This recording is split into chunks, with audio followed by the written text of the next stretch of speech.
क्या है f x? Minus x y square plus आएगा, अरे यार एक माइनस डेफिनेशन का, एक फॉर्मूले का पोटेंशियल एनर्जी के, तो फोर्स लिखेंगे तो it would be x y square i cap plus x square y. देखा है क्या पहले कभी ये फोर्स? दो फोर्सेस बनाए थे, किसका जुड़वा था, ये कंजर्वेटिव था वो नॉन कंजर्वेटिव था, ऐसे बनाते हैं कंजर्वेटिव फोर्सेस। कोई भी गंदा सा फंक्शन लिख देंगे हम, डरावना सा, ये लिख दिया एक्स स्क्वायर ई की पावर एक्स वाई, कुछ भी लिख दिया तो ज्यादा हो जाएगा, पता नहीं मुझसे डिफरेंशिएट भी होगा कि नहीं, हो तो जाएगा डिफरेंशिएशन में, क्या कुछ भी लिख दो। अब इसको जब डिफरेंशिएट करके खत्म करेंगे तब ऐसे भयानक भयानक राक्षस बाहर निकलेंगे कि कोई पहचान ही नहीं पाएगा वो फोर्स कंजर्वेटिव है कि नॉन कंजर्वेटिव। कोई पहचान पाएगा उसको डिफरेंशिएट करके? उसकी शक्ल ऐसी बिगड़ जाएगी इसकी, है पहचान लोगे तुम? नहीं ना, कोई नहीं पहचान पाएगा। तो कुछ भी गंदा सा फंक्शन पोटेंशियल का लिख देते हैं, फिर उसको ऐसे चीटिंग करके डिफरेंशिएट करके फोर्स पटक देते हैं आपके सामने, आप घबरा के भाग जाओगे कंजर्वेटिव के नॉन कंजर्वेटिव। तो उसके लिए अपन ने दूसरा तरीका सिखाया था चेक करने का, मैथमेटिक्स, याद है ना? अरे माइनस हट जाएंगे, सबको दिख गया होगा यार। अरे तो ये पोटेंशियल एनर्जी का आइडिया है यहां पे। और गोइंग फर्दर, एक मिनट, कौन है? ओके। और यदि पोटेंशियल एनर्जी का फंक्शन किसी एक ही वेरिएबल पे डिपेंडेंट हो तो, जैसे कि u as a function of r हो तो f would be minus du by dr। क्यों? अब हमको पार्शियल डेरिवेटिव की कोई जरूरत नहीं होगी, तो यहां पे f ये हो जाएगा। ओके, ठीक है। जब हम ये लिख रहे हैं तो हम ये मान रहे हैं यही इकलौता फोर्स अवेलेबल है दुनिया में, कोई और फोर्स नहीं है। ठीक है, ठीक है, ओके। तो हम जनरली एक ही वेरिएबल में बात करते हैं, तो पोटेंशियल एनर्जी के ग्राफ अलग अलग टाइप के आ सकते हैं।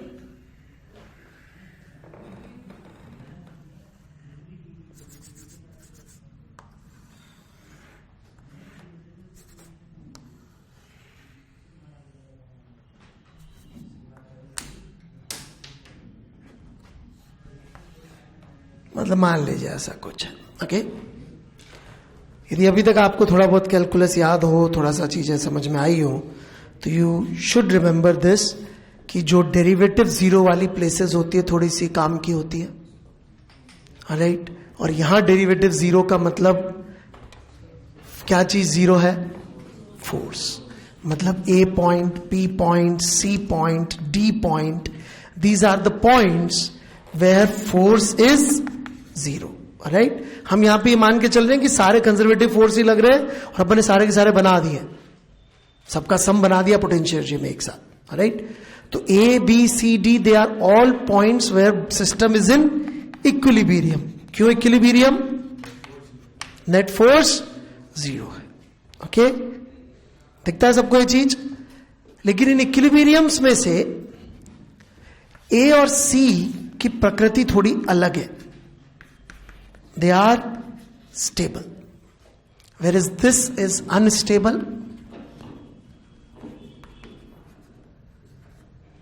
and this is known as neutral. क्यों ऐसे नाम मैं भी समझा दूंगा, एक मिनट लगेगा।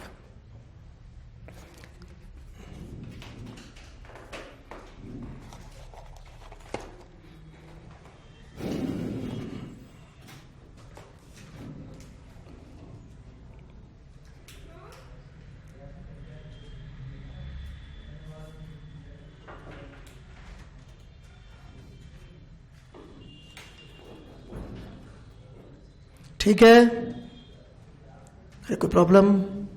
बढ़ू मैं? अरे बढ़ू?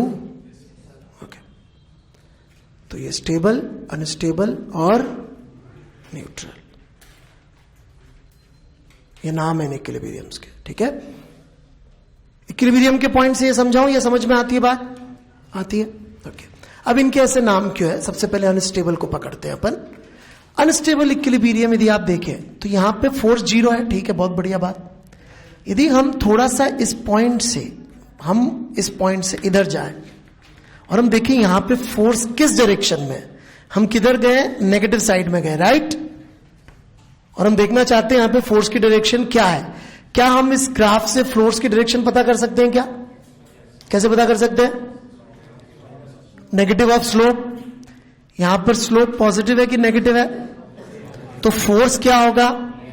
नेगेटिव। मतलब कि यदि पार्टिकल किधर गया तो फोर्स भी किधर लग रहा है? इसी तरफ। तो क्या ये पार्टिकल वापस बी पे आने की कोशिश करेगा?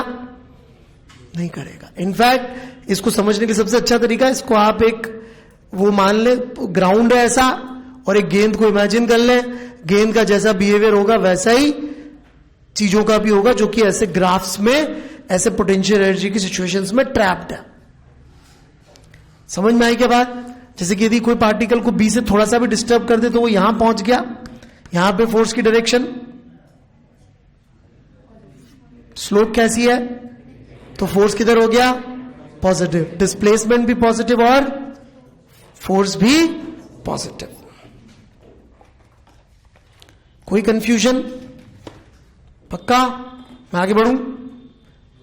ये पॉइंट है,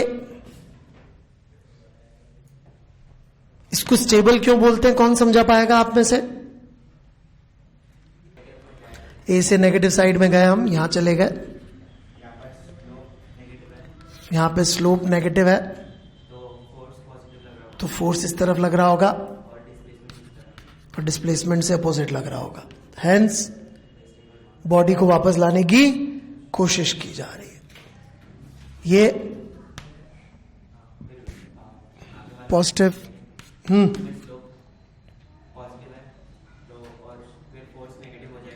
डिस्प्लेसमेंट प्लस में हुआ था परंतु फोर्स नेगेटिव में लग रहा है, तो पार्टिकल को जिसको डिस्टर्ब किया वो किधर आना चाहेगा? वापस ए पे।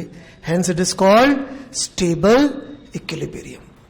तो आप पाएंगे कि जो भी मिनिमास आते हैं पोटेंशियल एनर्जी के, वो स्टेबल इक्विलिब्रियम होते हैं, और जो मैक्सिमा आते हैं वो अनस्टेबल इक्विलिब्रियम होते हैं। इनफैक्ट मॉडर्न फिजिक्स का एक कॉन्सेप्ट जो ये कहता है कि दुनिया में हर चीज, सब लोग, हर चीज इनफैक्ट अपने पोटेंशियल वेल में ही एग्जिस्ट करती है। नहीं बड़े क्लियर है? बिल्कुल stable unstable equilibrium.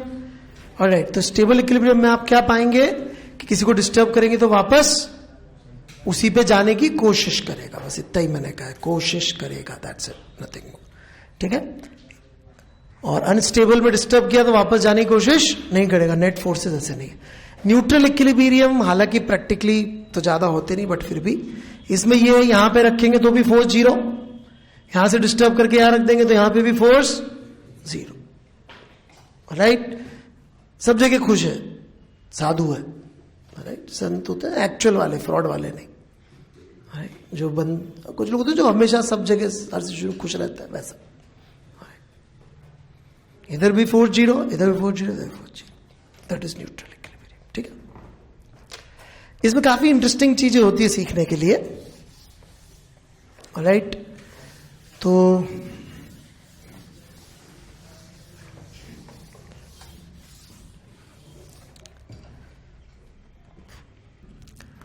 This is the question. एक रोप से हमने L लेंथ की रोप से M मास के पार्टिकल को बांधा, राइट? और हम चाहते हैं कि हम इसको इतनी वेलोसिटी दें कि ये O के लेवल पे पहुंच सके। ओके? कि ये O के लेवल पे पहुंच सके, तो कितनी मिनिमम वेलोसिटी हमें देनी पड़ेगी इस पार्टिकल को कि O के लेवल पे ये पहुंच जाए?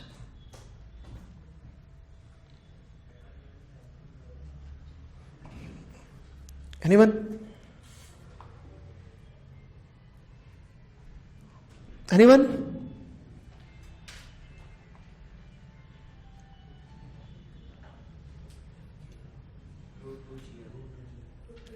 √2 GL। कैसे सॉल्व किया आपने रोशन?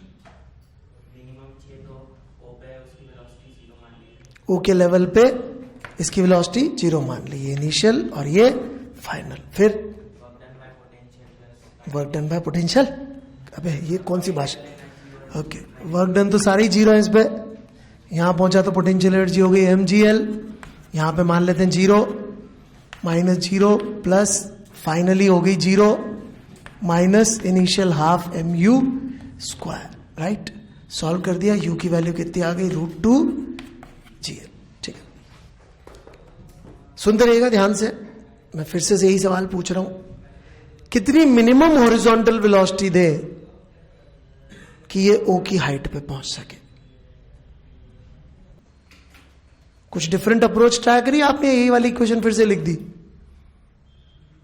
यही वाली इक्वेशन फिर से लिख दी। ओके, पिछले केस में हमने इसको फ्रीडम दी थी कि हम वेलोसिटी इधर जा दे दें, तो अपन ऐसे दे देते तो भी सही था आंसर, ऑलराइट। अभी हमने दिया है कि यूं दे दें और आपने सॉल्व किया, एनर्जी की इक्वेशन लिख दी, आंसर इज स्टिल √2gl। सुनते रहिए स्टोरी, अभी लंबी कहानी में बढ़ू मैं आगे। कुछ पूछना है यहां तक? ठीक है, पहले मैं भी ऐसे ही पढ़ाता था टॉपिक वाइज, फिर मुझे समझ में आया इनका तो यूज ही कुछ और है, तो फिर मैंने टॉपिक की बजाय जो इनका लॉजिक है उसके बेसिस पे पढ़ाना शुरू किया, तो वही कोशिश कर रहा हूं। ओके,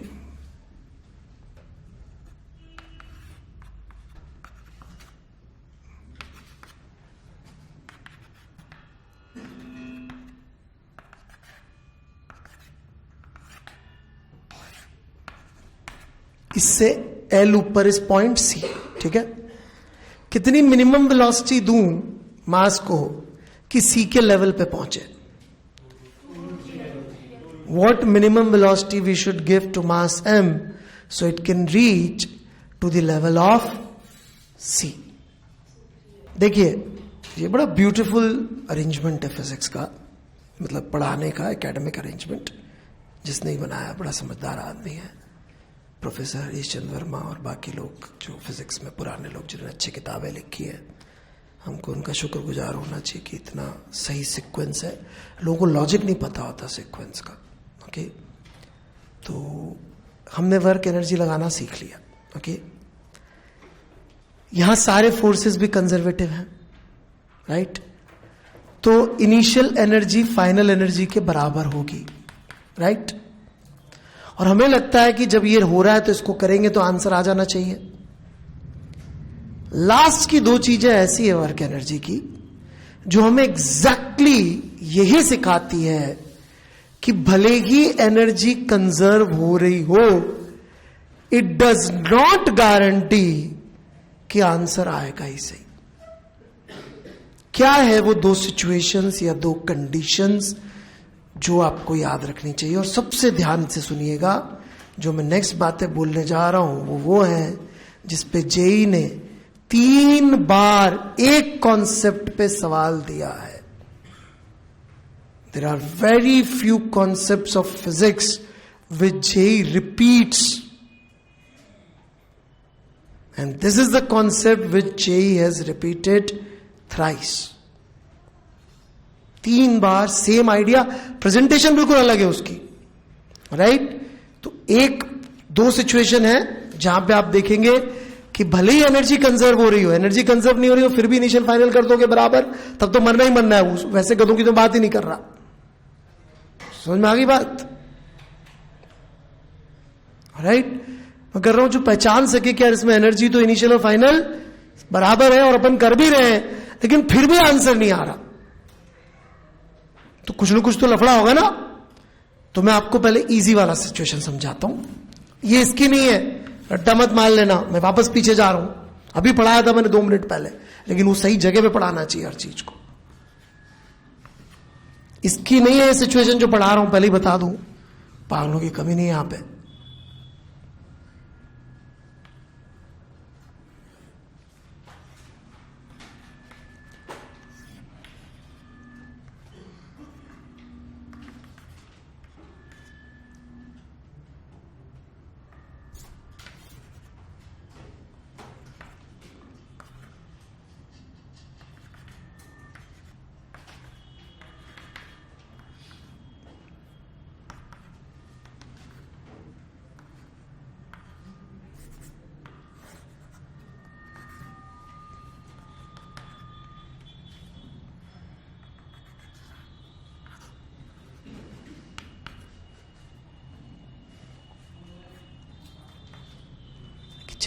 कोई नहीं.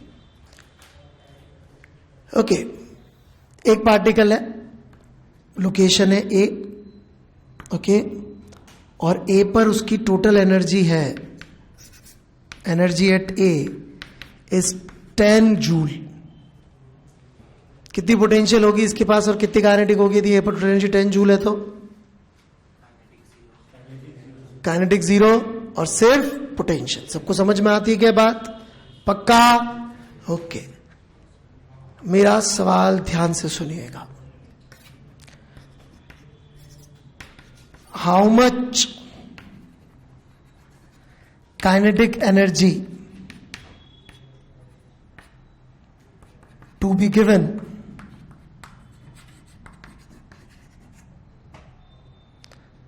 so it can reach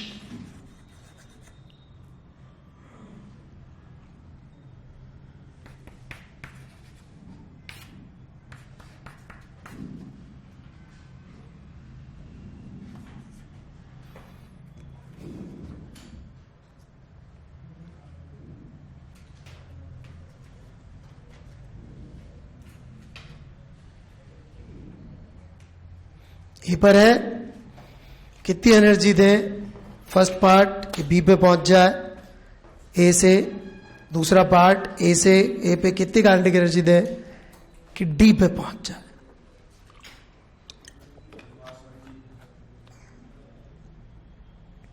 kinetic energy यार जगह तो रहा कर यार, तेरे को चाहिए मास, लिख क्यूब रूट ऑफ 13.8743.829. ठीक है, अब निकाल इसको बैठ के.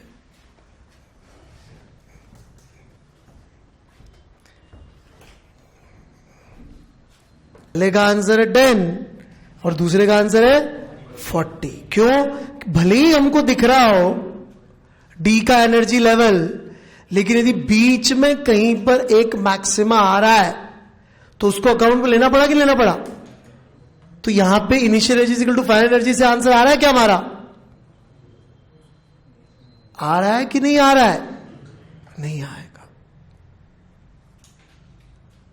यदि आपको याद रखना है तो यदि बीच में इनिशियल और फाइनल पॉइंट के बीच में यदि कहीं पर 4-0 होता हो तो एनर्जी कंजर्व होने के बावजूद आंसर मैच नहीं होगा.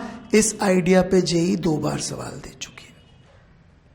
एक ये अलग है, कंडीशन वाला आइडिया अलग है, उस पर एक बार और दे चुकी है. मतलब आइडिया ये कि सिर्फ एनर्जी कंजर्वेशन से आंसर नहीं आता, भले ही एनर्जी कंजर्व हो रही हो. इस आइडिया पे 3 बार आ चुका सवाल और 2 बार इस बात पे कि सवाल बड़ा सिंपल था. उन्होंने जो सवाल दिया कुछ इस तरह का था, आपको शायद समझ में भी आ जाएगा. ये अर्थ है, ये मून है, अर्थ से मून पे फेंकना, कितनी एनर्जी चाहिए होगी? तो गधे लोगों ने क्या किया, यहां की पोटेंशियल एनर्जी निकाल ली, यहां की पोटेंशियल एनर्जी निकाल ली, यहां की काइनेटिक एनर्जी प्लस यहां की पोटेंशियल एनर्जी इक्वल टू यहां की काइनेटिक एनर्जी प्लस यहां की पोटेंशियल एनर्जी कर दिया और आंसर दे दिया.